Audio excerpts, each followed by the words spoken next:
Good afternoon, everybody, and welcome to the United Synagogue Lunch and Learn. This week we'll be talking about Parashat Korach. If anyone would like, the slides that I'm going to be sharing are on the United Synagogue website. The address is at the bottom of the screen now, so you can follow along, but I will be showing them on the screen as well. So this week's Sedra, this week's Parasha of Korach is a very exciting one, but not necessarily for very good reasons, because we come across Korach and his rebellion. Korach comes together with Datan and Aviram and 250 men from the tribe of Reuven, and together they contest Moshe and Aaron's leadership, and they start a rebellion. And Moshe tries to convince them. He goes to Korach, then he goes to Datan and Aviram, and he tries to convince them that this is not a good idea, that he tries to make peace, but to no avail. And then Hashem shows the whole of the Jewish people in a very miraculous way that Moshe and Aaron are in fact the true correct leaders. That ground opens up and swallows Korach, Datan and Aviram, and a fire consumes all their 250 men, their followers. This is followed by a plague that destroys thousands of people amongst the Jewish people. And finally, the parasha ends with going through different things that the Kohanim and the Leviim deserve in terms of their elevated status. So it reconfirms Aaron as the Kohen Gadol. He brings a stick together with the other leaders, and his is the only one that sprouts almonds. And that is then kept in the Kodesh HaKodashim as a reminder in the Holy of Holies of the specialness of Aaron and of his deserving to be the Kohen Gadol. And then the parasha goes through different gifts that are given to the Kohanim and to the Leviim. So it talks about Pidyon Haben, whether it talks about bringing the first of our produce. It talks about all different things that are given to the Kohanim, and even things that the Levites give to the Kohanim. So that's a very quick whistle-stop tour of this week's parasha. And the main thing that I would like to focus on with you today is really to do with this idea of machloket, the idea of an argument. And we'll be looking together now at what it is about having an argument. Is there such a thing as having a good argument? And so we're going to look together at what the Torah actually tells us at the beginning of this parasha. When we look at, right at the beginning of the parasha, we're told, VAYIKRA Korach ben Yitzhar ben Kahat ben Levi, v'Datan v'Aviram b'nei Eliav, v'on ben Pelet b'nei Reuven. So we're introduced to all the characters. We're told that Korach, and we're given his pedigree. He was the son of Yitzhar, the son of the Kahat, the son of Levi. He was Moshe's cousin. He was in the tribe of Levi. He had already got a position of authority and a position of being part of the Levites. And he took, and Rashi tells us straight away, what is it that he and all his men took? They took themselves. And what did they do? Vayikru lifnei Moshe v'anashim mibnei Yisrael 50 u'matayim nisiei eda krei moed anshe Shem. They came to rise up against Moshe, together with 250 Israelites, chieftains of the community, chosen in the assembly, men of repute. So this wasn't a rebellion by the rabble. This was leaders of the community coming up and rebelling against Moshe and against Aaron. What was their argument? Vayikru al Moshe v'al Aharon. They came up against, they combined against Moshe and Aaron. Vayomru aleihem, and they said to them, Rav lachem ki kol ha'edeh kulam kadoshim. You have taken too much for yourself. It's too much for you. You have gone too far, because we are all a holy nation, right? Why should you have such an elevated status? We are all holy. Uvetocham Hashem, and amongst us is Hashem. Umadua tit nasu al kahal Hashem. Why then do you raise yourself above the Lord's congregation? So this is Korach and Datan v'Aviram, and their big rebellion is, why are you more important than everyone else? And there's a lot of commentary and a lot of discussion amongst all the amongst Chazal, amongst our sages, about what exactly were they arguing. But before we look into that, I'd like to share with you some of the commentaries of Rav Shimshon Pincus of blessed memory, who was the rabbi in Ofakim, and unfortunately he was tragically killed in a road accident in Israel in 2001. So it's a relatively very recent commentary. And I want to share with you some of the ideas that he talks about with reference to this concept of machloket, this idea of having arguments or of having disagreements. And Rav Pincus asks the question, what is so bad about having machloket? What's so terrible about having disagreements between people? If we look at the events of the last few weeks that we've been speaking about in the Parasha, that we've been looking at the time when the Jewish people were in the desert, the interesting thing is that in terms of having massive consequences on Jewish history, if we look at something like the golden calf, that clearly made a massive impact on the trajectory of the Jewish people, right? At that point, Hashem wanted to kill the entire Jewish nation for what they had done, for worshipping idols so soon after having received the Torah. And last week, Rabbi Lera discussed with us the idea of the sending spies, and the consequence that had was, instead of the Jewish people being only 3 days away from entering the land of Israel, they spent a further 40 years in the desert. So in consequence, yes, I'm not undermining the fact that Korach being swallowed up was a massive impact and miraculous. In fact, we're told that the earth being able to swallow up Korach was one of the creations of Friday afternoon on the 6 days of creation, Bein Hashmashot, which is the time just between sunset and nightfall. One of the 10 things that Pirkel Avot tells us was created, the Ethics of Our Fathers tells us, was this mouth of the earth, this ability to swallow up the Korach and Datan and Aviram and their families. But it doesn't seem that if you compare that to the idea of worshipping idols or having to spend 40 more years in the desert, what is it that's so bad about this idea of having an argument? And in fact, the question's stronger because this isn't the first time that someone complains, right? We know that the wandering Jews could also be called the grumbling Jews, right? Every time they come to a different place, there's another complaint. The water, there's not enough water, or they don't like the food, or they wish they would have gone back to Egypt. Unfortunately, the Jewish people, we're referred to as a stubborn people, but we have a lot to complain about, and a lot that we raise up this idea of not agreeing. So what was it about Korach that his rebellion is something that's so fundamental in terms of what a machloket is? And understanding machloket, we have to understand this idea that a machloket is actually something that destroys us.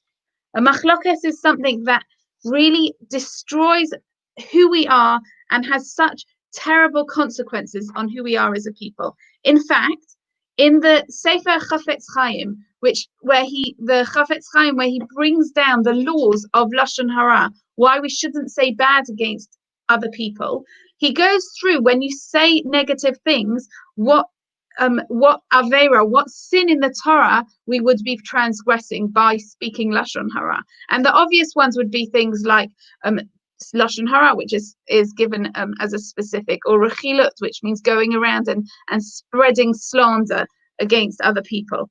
But then we come to one of the other points that the CHAFETZ CHAIM raises as an avera that we could be transgressing was, and if he nurtures a quarrel in his speaking, so if by speaking LASHON HARA, by speaking bad against other people, he's stoking a quarrel, he's encouraging discord, he's encouraging a quarrel, he transgresses, and this is brought from our Parasha in Bamidbar, and he shall not be as Korach and as his congregation. So the CHAFETZ CHAIM actually counts this as one of the negative commands in the Torah, is that you shall not be like Korach and his congregation by having a quarrel, and which is an exhortation against nurturing a quarrel. And this is brought down in the Gemara in Sanhedrin. So this idea of actually having a quarrel is actually something that we're not allowed to do, in the same way that we're given negative commands in terms of not to break Shabbat, or we're given negative commands in terms of what we can't eat. This is another negative command, that you're not allowed to engage in a machloket. And there's a story that I read about the son of the CHAFETZ CHAIM. He lived in the Shari Chesed neighborhood of Jerusalem, where we've spent many wonderful Shabbats and lovely time in that beautiful neighborhood. Many of you will know the Shari Chesed neighborhood right by Rechavia, near the center of town in Jerusalem. And right now it's got some of the most beautiful homes in Jerusalem, but it wasn't always that way. And in fact, there was a time when the people who lived there lived in very difficult, challenging conditions. And one of the people who lived there was the CHAFETZ CHAIM's son. And it was very well known that he was the son of the CHAFETZ CHAIM. And one day, people noticed that he hadn't come to his regular minyan. He hadn't come to davening, and his children and his family weren't in the normal places that they would expect to see them. And they were very surprised, and they came to their home, the home of the CHAFETZ CHAIM, and they saw that he'd moved out, of the son of the CHAFETZ CHAIM, and they saw that the family had moved out. And they tried very hard to find where he was, and they found that he'd moved to the old Jaffa community in Jerusalem, which at that time was a very secular community and did not contain a lot of Torah scholars, as the Shari Chesed community did. And the people who found him asked him, why is it that he moved? And he explained to them that he had heard that there was a lot of discord between the Ashkenazim and the Sephardim within the community in Shari Chesed. And he said, my saintly father, the CHAFETZ CHAIM, advised me that if I ever find myself near machlokes, I should run as far away as possible. The moment I smelled a whiff of discord in your neighborhood, I knew I had to move. So it didn't matter which neighborhood he was going to, in terms of he was moving away from like-minded people, and he was moving perhaps to a neighborhood which didn't have as many shuls as the one that he lived in, but he couldn't be near this idea of machlokes. So understanding that machlokes isn't just something that we don't recommend, but it's actually a transgression, it's actually an avera, is a very important thing. Now, whenever someone is involved in a machloket, it's an uncomfortable feeling. We don't like to be involved in machlokes, right? We don't like to be in a fight. We don't like that wonderful word, a broigus, right? We don't like to be in that sort of situation. But what's important to understand is, with every negative mitzvah, as well as the feeling that we get from it, there's also the external idea of doing the negative mitzvah or doing the positive as well, but there's also the internal, the effect that it has on us internally, which we might not even be able to see. So for an example, the negative mitzvah of not eating pork, we know that we're not allowed to eat pork, and that's something that we avoid doing. But if someone would, God forbid, eat pork, it wouldn't just be that physically it has an impact on them. Spiritually, it has a major impact on them. And this idea of doing something that they're not meant to do. And it's the same with machloket as well. So we know that it's wrong, but there's a much deeper effect as well, which we need to understand. And Rav Pinkus calls it, this idea is, it's an eish sarefet, and a fire that burns, a very destructive force. He says that it's like eating poison. If somebody would say the reason that I'm not eating poison is because it doesn't taste very nice, as correct as that might be, the poison might not taste very nice, but that's not the reason that you don't eat the poison. Poison is much more damaging than just having a bad taste. So actually, the idea of not being involved in a machloket isn't just because it doesn't make us feel very good. We don't like to be in a machloket. It's a much bigger, more significant reason than that. It's like not just focusing on the fact that eating the poison doesn't taste nice, but it can have such terribly damaging effects on us. And with every mitzvah or avera, with every good positive commandment or negative commandment where we're told not to do something, we're always there is always a meaning or a message that's transmitted together with that mitzvah. So as an example, some of the things that are going to be coming up on the horizon after the summer, if we think about the mitzvah of shofar, right? Blowing the shofar, the underlying message that it has is the idea of fear of heaven. Sitting in a sukkah is the idea of being embraced by Hashem, being completely surrounded by God's glory. The message isn't the whole mitzvah, but it does help us to be able to connect to that mitzvah, to connect to the feelings that we have to do with that mitzvah, and to be able to understand the meaning behind that mitzvah. So when it comes to machloket, what is the message of the mitzvah? The fact that we're being told you mustn't have a mitzvah, you must not be like Korach and his congregation. We're being told this is a transgression according to the CHAFETZ from the Torah itself, not to be involved in machlokes, not to be involved in broigus. So what is the meaning behind this message? And in order to be able to understand this, we have to look at the positive, the opposite of machlokes. The opposite mitzvah of machlokes is the very famous mitzvah that we're taught in VAYIKRA in Parashat Kedoshim, where we're told va'ahavta l'reacha kamocha, that you should love your fellow as yourself. And we know that this is a very, very central, if not the central mitzvah of our Torah. And the important thing that I want to focus on now is the fact that the verse finishes with the words, Ani Hashem, I am the Lord. So we are told to love our fellow as ourselves, and this somehow is connected to this idea of I am Hashem. When we love our fellow, when we love each other, when we show love and respect and care for each other, what we're doing is we're actually connecting to Hashem. Hashem is a partner with our relationships. So Hashem, it's like we're one big happy family. When we are connected to each other, when we have unity between us, then that's when we see Hashem. That's when we're connected to Hashem. The machlokas, as the opposite of this, has the exact opposite effect. When we separate ourselves from each other, when we have division between each other, then what we're actually doing is we're separating ourselves from Hashem. We're separating ourselves from Hashem as well. When we have broigus, then we're going to have with each other. That means we're having a broigus with Hashem as well. We're cut off and we're disconnected from Hashem. And that is the source of the terrible sorrows and tragedies that we have. We've just entered the month of Tammuz, where we're going to be very soon entering the 3 weeks, heading towards Tisha B'Av, when the temple was destroyed. This is a time of national mourning. And one of the big problems of this time, the reason that we're told, our sages teach us, the reason that the temple was destroyed was because we did not have this idea of va'ahavta l'reacha kamocha. We did not have love between each other. In fact, we had the opposite. We had discord, we had machlokas, we had broigus, and that's what led to the terrible tragedies and to terrible destruction. So the concept of machlokas is one that we want to stay away from. But when was it that machlokas was actually created? When was it that discord, this concept, as we said, of broigus, where did that start from? When's the first example that we see of that? So obviously in our parasha, we see Korach led a machlokas, he led a rebellion. But when was the first time that we see this idea? And actually the place that we see this is in creation itself. So all of creation was one.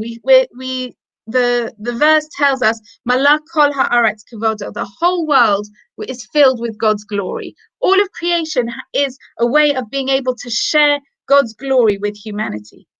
Every blade of grass, every creature sings songs to Hashem.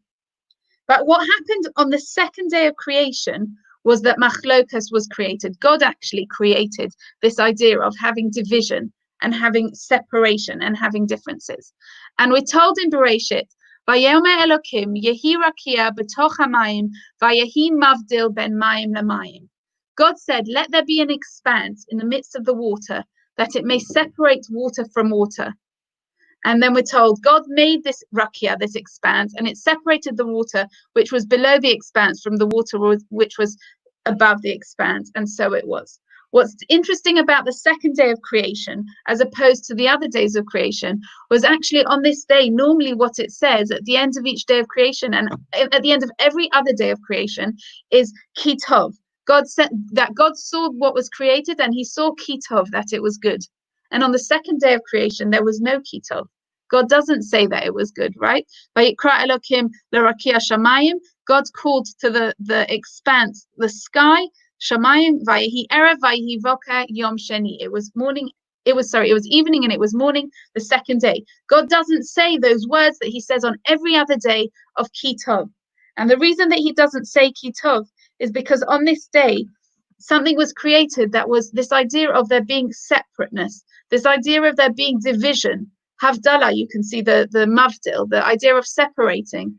This idea of separating things was a negative. But actually, it goes even more than that, because Chazal tell us that on this day, we're taught that what was also created together with separating this expanse, the separating out the waters, the higher waters and the lower waters, Gehenna, hell, was created on that day. The second day was when Machlokas was created. At the same time, Gehenna was created, hell was created. What is it that is hell? Hell is actually pain. And the pain of Gehenna is the pain of being disconnected and torn apart from Hashem. Hashem created the world and everything in it. And this idea of us being able to be united together and to come collectively.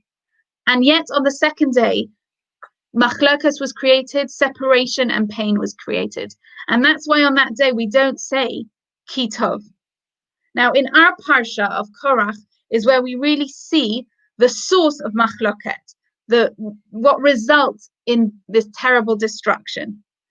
And what we see from Korach is that he fell straight, the earth opened up and he fell straight alive into Gehenna.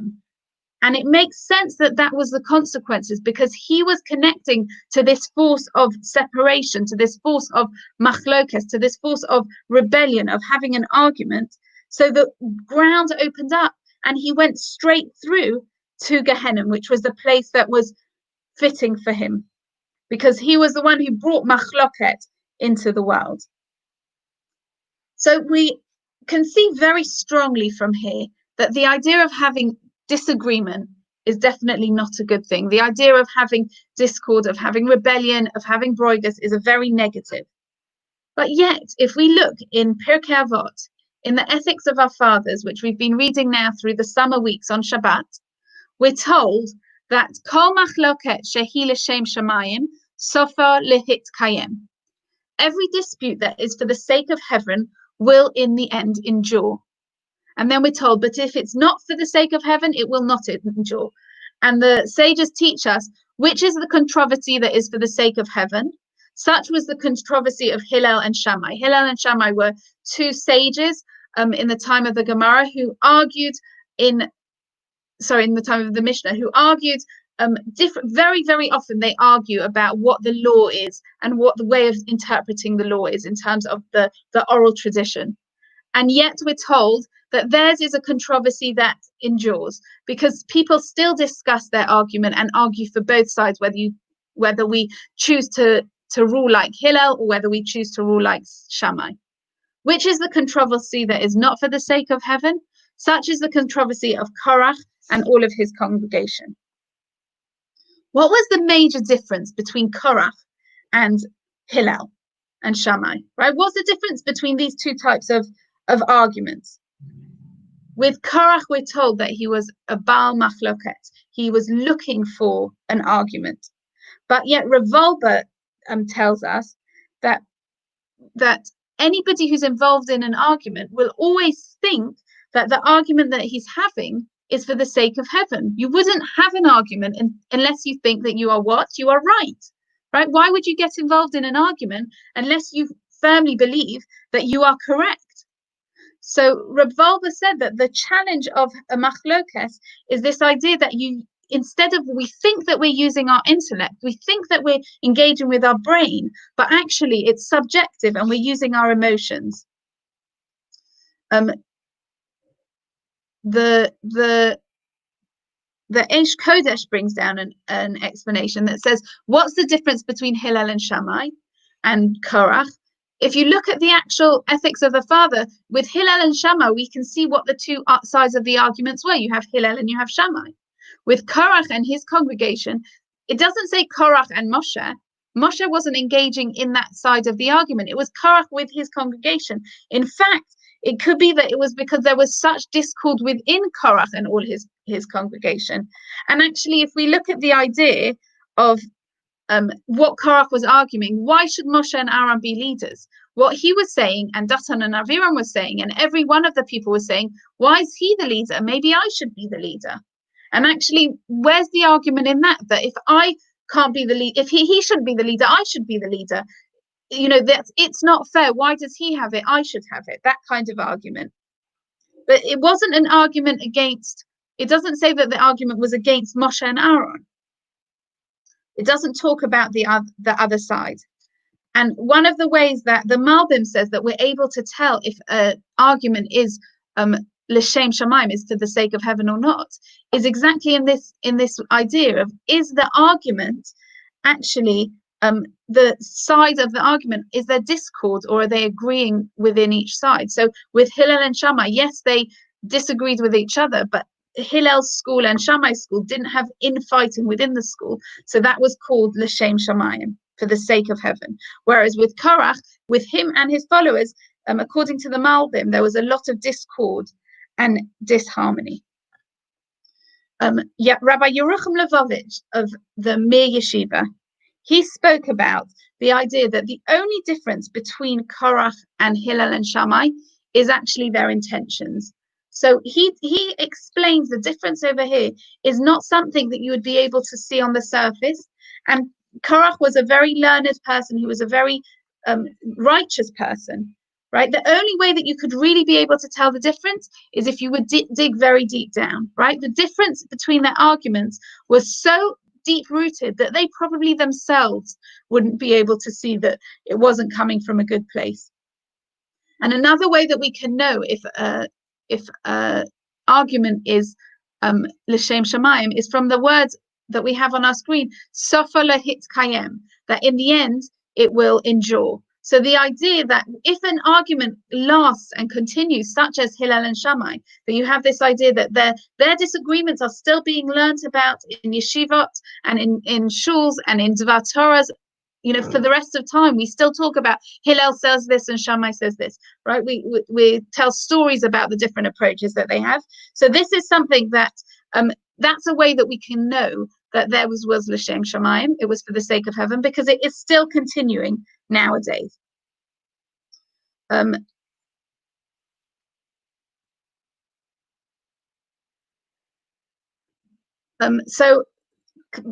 the idea of Korach and his idea that what he was doing was right, that as Yerucham Levovich says, this idea that he was in the right and he wasn't doing something wrong, is something that Korach really held on to. He was, and that's something that we have to think of in our own lives, in terms of if we're in a disagreement or in an argument, we often will feel that what we're doing is for the right. We're doing it, we've always got a justification. You don't have a fight without thinking that you're right, right? And without even knowing that you're right, you must be right. But we're being told that actually even then, we're recommended not to get involved into an argument. And we can see that from Moshe himself, that Moshe knew that he'd been appointed by Hashem, and he knew he wasn't taking anything for himself. That's not why he was leading the people. And Aaron knew that as well. But yet they tried to make peace with Korach, they tried to make peace with Datan and Aviram, they tried to get rid of the machloket. They don't want the consequences that then happen.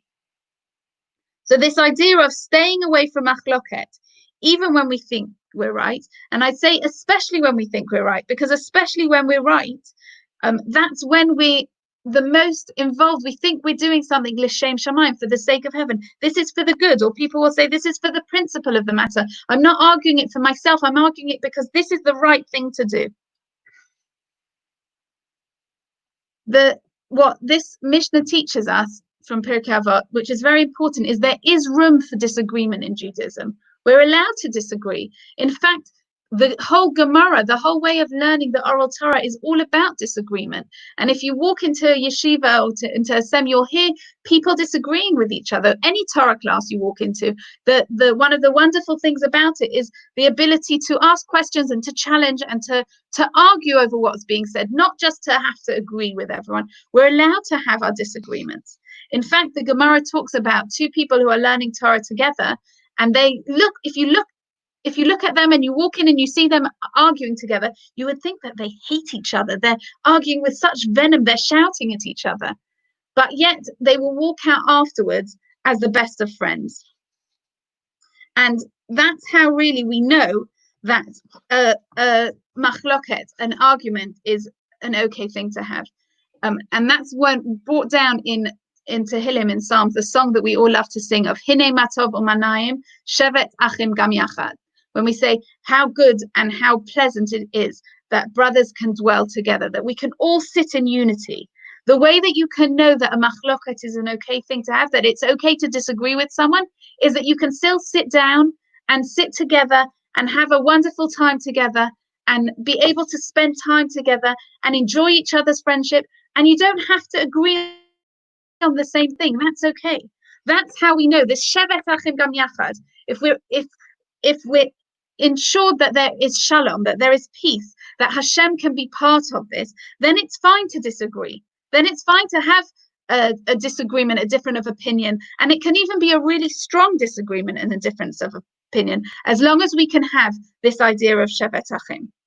So now that we are going to be heading back with all the government guidelines, we've been told that, please God, in the next few days, we're going to be heading back in one way or another to our shuls and to our synagogues. And, we really missed being able to see each other. And obviously everyone's going to be coming back together to different degrees and different extents. We all know the joke that's told about, the little village that has two Jews and three shuls, because one's the shul I daven in, one's the shul he davens in, and one's the shul that neither of us daven in, right? This idea of machlokes being, of broigus, of disagreement being such a central part of who we are as a Jewish people. I think this really gives us a chance to redefine our priorities as the community, to redefine our differences, and to redefine our approach to these differences. Please God, we should all be able to, in good health, come back to our shuls together very soon, but with peace and harmony, and to be able to sit as shevet achim, to be able to sit enjoying each other's company, and to be able to enjoy spending time together as a community, as the social distancing is lessened and lessened, that we can enjoy each other's company, we can enjoy spending time together, and that God's presence should be among us as we sit shevet achim with shalom between all of us. Wishing you all a Shabbat shalom, and thank you so much for joining us today. Thank you.